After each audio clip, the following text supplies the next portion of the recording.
Hi everyone, welcome.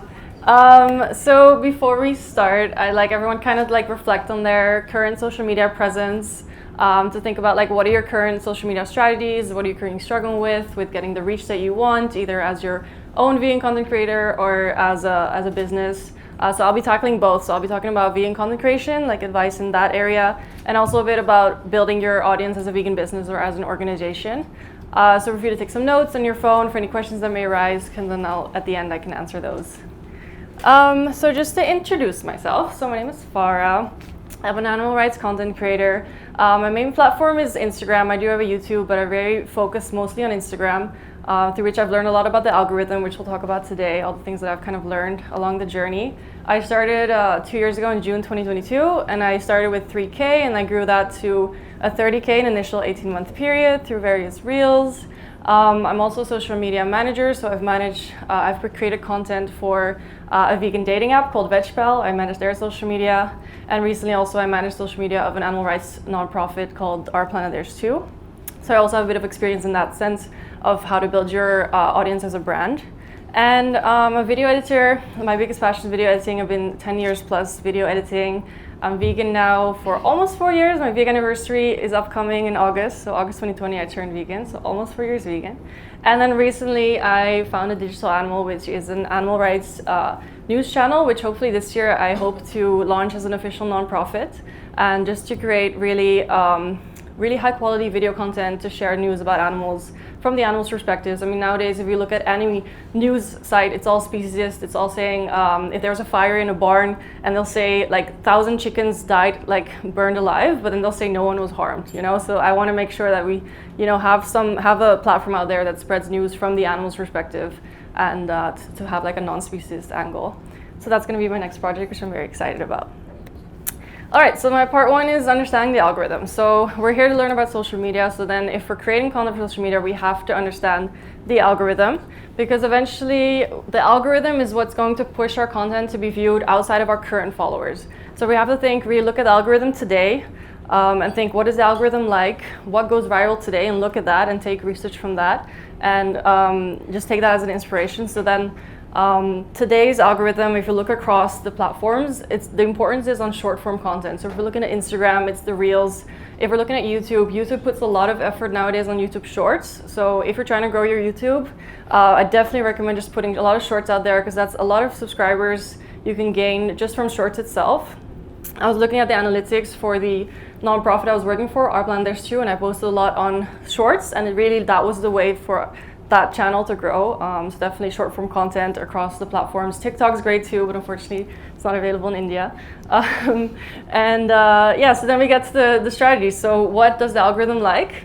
The shorter, the better. Like literally, if we're thinking like 15-second videos, Instagram loves them. Like any 15-second videos, you can already have you're kind of already in with the algorithm if you post like the short videos, like 15 to 20 seconds is, the algorithm really loves it.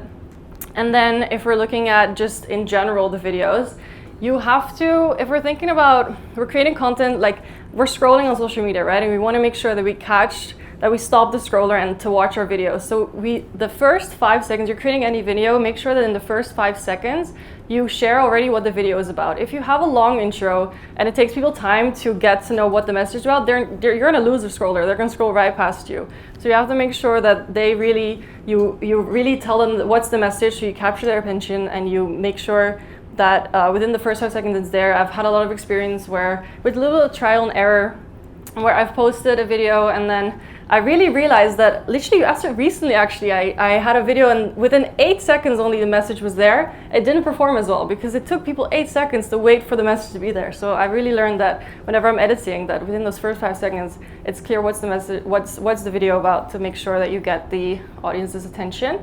And then I'll put a lot of emphasis on the first 15 seconds. The reason for that is because when you share a video, like a reel, on your story, the first 15 seconds of that reel is going to be shown on the story. That's it. So you have to make sure when you're editing, you really want to see that within those first 15 seconds that the message is there, and that it hooks people as well. So that like if people have shared your reel on their story, that their followers are going to be hooked to want to like continue watching the reel.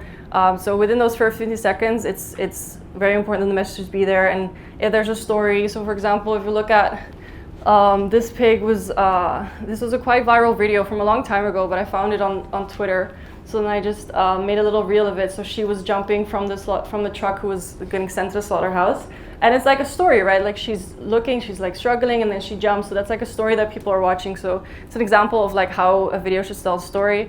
Looking at Menke, one of my favorite creators on Instagram today. He's so good. And the reason he's good, like he's asking like, do you know why we eat the animals we eat? So he starts with a question, kind of get people to ask like, why do we eat the animals we eat? Like we want to find out why. So then starting with the question is also very good. And the reason why the first 15 seconds is so important is because we want to make our content as shareable as possible. Like if you're creating a piece of content that no one is going to share on their story, it's not going to do well. You really have to think like when you're creating a piece of content, like if people are seeing on their feed and they immediately share it to their story, like you're in with the algorithm. That means like your reel is going to do really nice. So make sure making it as shareable as possible is always what I keep in mind when I create my own content. An example of that is that I worked for like this International Women's Day. So I was using International Women's Day, putting it from the animal's perspective to say like this International Women's Day, let's make sure we keep in mind the non-human females. And that was accurate, right, for International Women's Day. So like that was shareable, that people on International Women's Day would share that and be like, hey, like this International Women's Day, let's think about animals. So you have to think, why would people share this content with their followers? And then let's go through the tips. I know I'm talking a bit fast. Am I talking fast? Or it's okay? I tend to talk fast, so I need to take my time. Okay. So if we look at tips, Instagram values comments more than it values likes. That's why my tip is get people to engage. Ask a question in your caption. What do people think about this topic? Looking at vegan dating, it's a great topic and people love commenting about their experience in vegan dating. So for example, like just ask them a question like, would you date a non-vegan, for example? And then just make sure there's a lot of engagement in the comment section because Instagram values comments more than it values likes. Use trending music. That's always like check what's currently people are using for their reels and kind of use that. There's no copyright on because it's on Instagram, so they'll just put like the name of the song. And then create content for Mother's Day, International Women's Day. So if you're like an organization or a brand, definitely make content for Earth Day. Make content for any day that's like related to veganism and animal rights. So use that as well for like for a topic. So always for any international day, just make sure you're posting on that. Captions. Okay, so let me actually do a poll. I didn't plan this, but let's do a hand raise. So how many people watch videos on mute when you're scrolling on Instagram? Okay. Yeah, okay. So same, I do too. And like they had some Facebook statistic that 85% of the videos on Facebook are watched on mute. And that shows the importance of captions. So I also am part of that percentage. So like you need to put captions on all of your videos. Even if you want to make it a really raw video, just make sure you just even add captions on that one. Because otherwise people who watch it on mute won't know what your video is about. They won't be interested. They'll scroll right past it and just the message won't be there, right? So add captions on everything. Definitely so key. And then if you're looking at talking head videos, so use B-roll. So B-roll is any added footage onto like the A-roll, like onto the main video. So if you're doing a talking head video, if you're doing a podcast video, adding B-roll is essential to keep it interesting. Make sure you add really just very interesting B-roll to emphasize your point. One thing I did a lot, edit short clips from other longer videos. So when I was doing the social media management for VegPal, I took this, shout out Robbie, he's not here anymore, from Plant Based News YouTube. And it was an interview with the Preacher Lawson comedian. He's a vegan. And he was asked, would you ever date a non-vegan? And he was like, I would never date a non-vegan. He was very clear about that. So that was a video from YouTube. I took it, I edited just that part because it was very accurate for VegPal, the vegan dating app I was working for. And it went viral, like 500,000 views, which was great because basically Instagram hadn't seen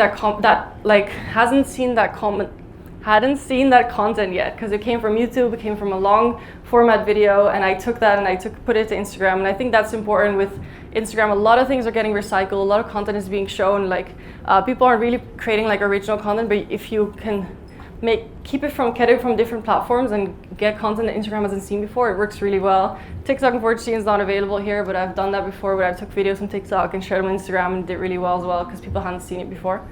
So that is another thing that I do is just edit from edit like good Instagrammable clips from like other long format videos. All right, so then part 2 is creating animal rights content, which is my expertise, which is what I do on a daily. Unfortunately, the videos don't play. It was very cute. Willie was late for breakfast and he was called, and it was just such a cute video. But yeah, okay. So then animal rights content. So my tip when you're creating content for animal rights is to focus on the individuality of the animal. As a society, we're so disconnected from the animals that we eat, and it's so important to show the characteristics, the unique, that they're just like our cats and dogs. Because like some people may never meet farm animals in real life, so this is an opportunity to show them how amazing a pig is. I mean, the Gentle Barn is one of my favorite sanctuaries on social media, and they show like Harry brings lunch to his brother who has trouble walking, and it shows just really like trying to get that focus, like reaching the compassionate side of humans, and just focus on like highlight the characteristics of farm animals.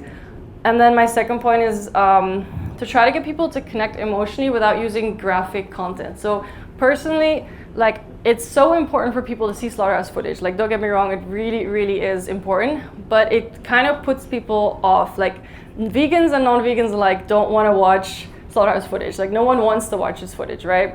So we have to be very strategic when you do use it. So if I do incorporate any slaughterhouse footage, because I know how important it is to do it, I use it very gentle, and I use it with a story. So I make sure that I tell the story, because at the end of the day, what's important is the message. So I created a reel for Veganuary, which had as a title, "It's never too late to stop eating animals." And that message was there, but the content I used was very, very, there was no blood, it was not graphic, it was just the animals in the farms, very beautiful, high quality footage. And it did really well, it hit the algorithm, got like 60,000 likes, it was really great. So it's just to show you that what matters is the message more than the footage, because you want people to connect emotionally. And also, you don't want to get censored by Meta. So we all know, like, what's his name, Mark Zuckerberg, I think he bought like a beef farm. So he's definitely not very vegan. So you can very easily get censored on Meta, which you also don't want to happen, because if you get censored, that's another click for people to watch your reel. They're going to have to click on the C reel, and you don't want to make people like take another step to watch your content. You want it to be available right like that. So you don't want to get censored either. So that's why you have to use graphic footage very strategically, I'd say.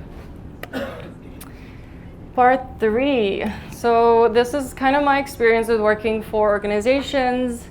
A lot of times people are like, I want to grow, I want to get followers, I want to increase my reach, I want to do all of this. And it's all talking about like our perspective, like we want to get followers. But you really have to think about your audience. You have to think, why would people want to follow you? What value are you providing them that they will follow you? Like what content are you giving them? So always think about your audience in mind. Like what will make them want to follow you? I recommend putting like if you nailed like the why would people follow you, put that in like your captions and in your bio. So for example, if you look at Animal Justice from Canada, in their bio they say follow for animal news and ways to take action. So when you go to their page, you know exactly what kind of content you're getting from them. You follow them for animal news and ways to take action. It's very clear, and they're doing really well.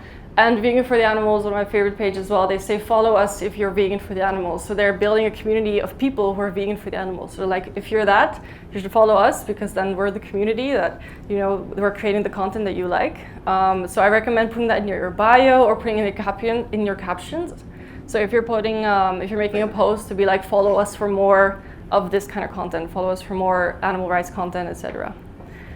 Look at your audience demographic, create content for them. So really, it's all about who is your audience. If your audience is based in India, definitely, you know, put content in Hindi. Just definitely create content with them in mind. Working with influencers, I thought this was very interesting. Is when you're working with influencers, you're reaching out to them to promote your brand.